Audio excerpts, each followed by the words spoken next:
चर्चेसाठी तुम्ही जाणार की सरकार इकडे चर्चा? आम्ही मागच्या सरकारकडे गेलो होतो चर्चेसाठी. पण सरकारने 5 तास बसून ठेवलं. 5 तासात ते फक्त 10 मिनिटं बोलले.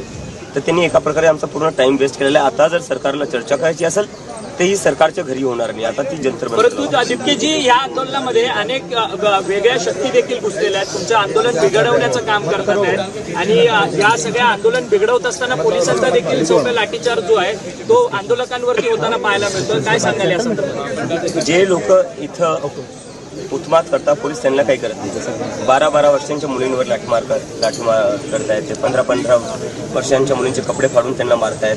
पण जे सिव्हिल ड्रेसमध्ये काही लोक दगडफेक करत होते आणि असं पाहण्यात आले की काही पोलीसवाल्यांनी सुद्धा गाड्या फोडलेल्या आहेत.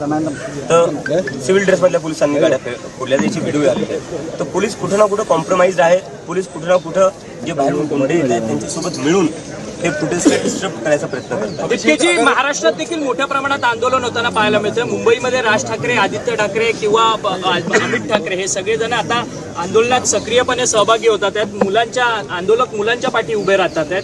आज प्रकाश आंबेडकरांनी महाराष्ट्र बंदची हाक दिली आहे, तर परवा पुन्हा एकदा दोन्ही ठाकरे बंधू एकत्रितरित्या आंदोलन करतायत. कशा पद्धतीने या सगळ्या आंदोलनाला बघताय आणि तुमचा जाहीर पाठिंबा काय तुमचा मेसेज आहे? मी माझा मेसेज हाच आहे जो मी आधीच म्हणत होतो की आता वेळ आलेली आहे. आपल्या सगळ्यांना आपले जे पॉलिटिकल डिफरन्सेस आहे ते बाजूला ठेवावे लागतील. आपले जे काही आयडिओलॉजिकल डिफरन्सेस आहे ते बाजूला ठेवावे लागतील. कारण की आता जो विषय तो खूप मोठा विषय आहे, देशाच्या भविष्याचा विषय.